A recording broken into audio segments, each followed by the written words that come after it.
I was talking to a lady the other night. She was telling me about a young lady that was wanting to get involved in church, wanted to take part in church and become involved and get a child in church. She said, you know, since she's just having a real tough time dealing with her past. I said, let me tell you something. God ain't concerned with your past. He's concerned with your future. He's concerned with what's going from this point forward.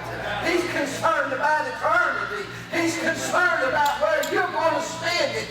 That's what he's concerned about. Yes. Yes. Amen. She said, she just can't get over the fact of some of the things that's occurred. Let me tell you what. Jesus looked around and he asked that woman, he says, where are your accusers? Where are those that would condemn you? She said, I have none. He said, neither do I. Continue. Go and sin no more. Where glory. We got to stop the judgment. You got to stop the self-judgment. I'm going to tell you what. Every single one of us in this room has got a past. Every single one of us has got skeletons in the closet. Every single one of us have come up short once or twice or multiple times in our lives. All of us have come short. All of us have sinned. But praise God through his grace and mercy. Oh, glory. Through his grace and mercy, I am forgiven. You are forgiven. I am raised up. I am a new creature. He wiped the Lord clean. He wiped the slate clean. He erased everything on the memory. He took it all out.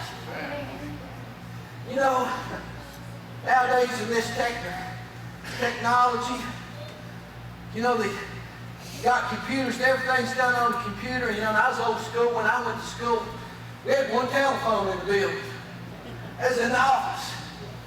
They needed kids up there sitting in school. They called Jack Foley, and you hear his voice on that. We was high-tech. We had an intercom.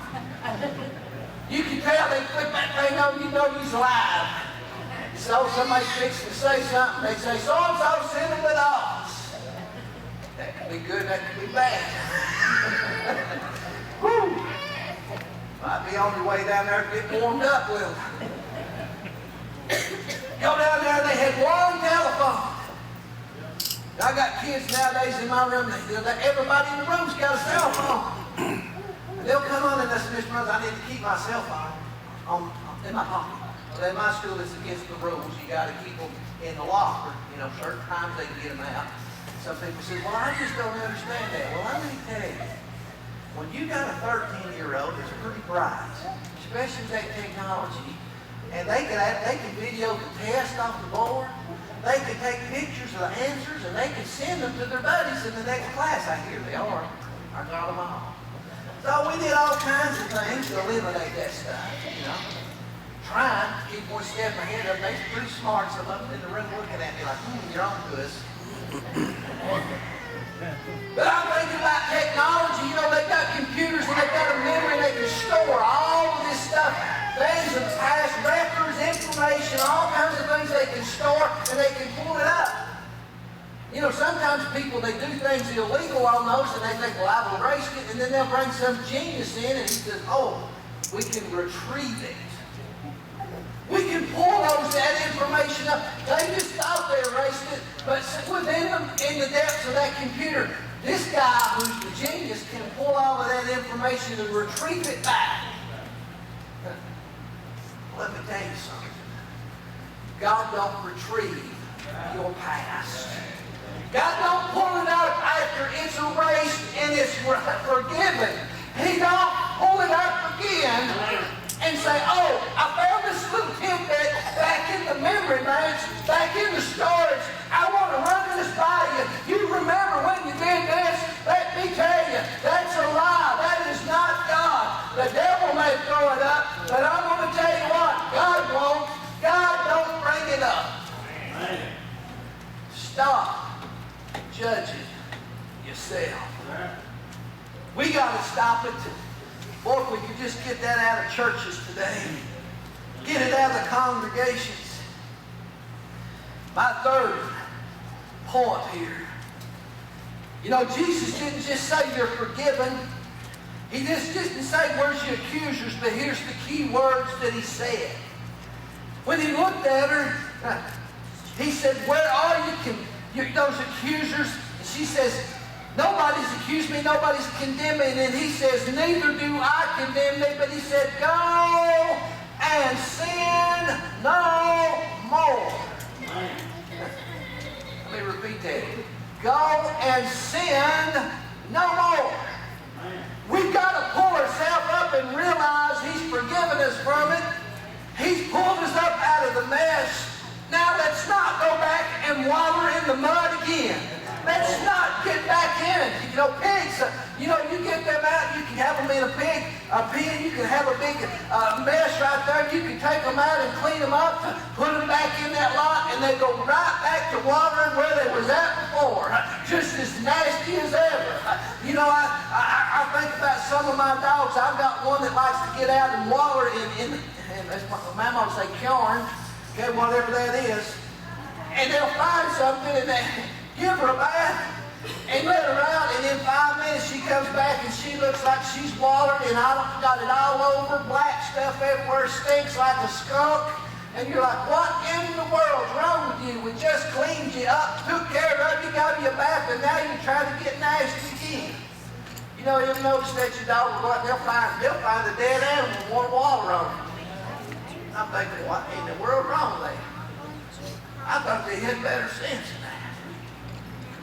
But you know what? As Jesus told that woman, said, no, I don't condemn you. Go and sin no more. Stay away from it. Don't go back and water in it again. Sometimes, you know, we're slow learners. Been there and done that. Brother Matt says, been there and got the t-shirt to prove it. Been there and done that. He said, go and sin no more. He continued on here just a little bit. Let me touch on this. In verse 12, he said, then spake Jesus again unto them, saying, I am the light of the world. He that followeth me shall not walk in darkness, but shall have the light of life. The other day I was seeing something on that wonderful social media tool, Facebook. And you can see about anything on there. Well, I saw something there, some fad where, you know, I remember a time in my life when there was a thing called a Ouija board. Anybody know what that is? And people thought, well, you know, they tried to call up spirits or try to get answers or do, you know, stuff. Let me tell you, I'll just be real blunt with you. Dabbling in the darkness. Okay? Well, I saw a thing where these kids were trying to summon demons to come up and speak to them. I'm going to tell you something, folks. The word right there, Jesus said to walk in the light, not in the darkness. Not to dwell in that, not to walk over in it, not to get up to the edge of it, not to dabble with it, not to play with it. It ain't a game. The devil don't play games. But yet there's folks that say, well, this is just all fun. What do we need to do? As Jesus said, I'm not condemning you, I'm forgiving you. Stand up, get away from it. Sin no more and walk in the light, because I am the light. Man. You know, there was a fad a few years ago. A lot of kids were wearing black. You know, they were all this black stuff, you know. Well,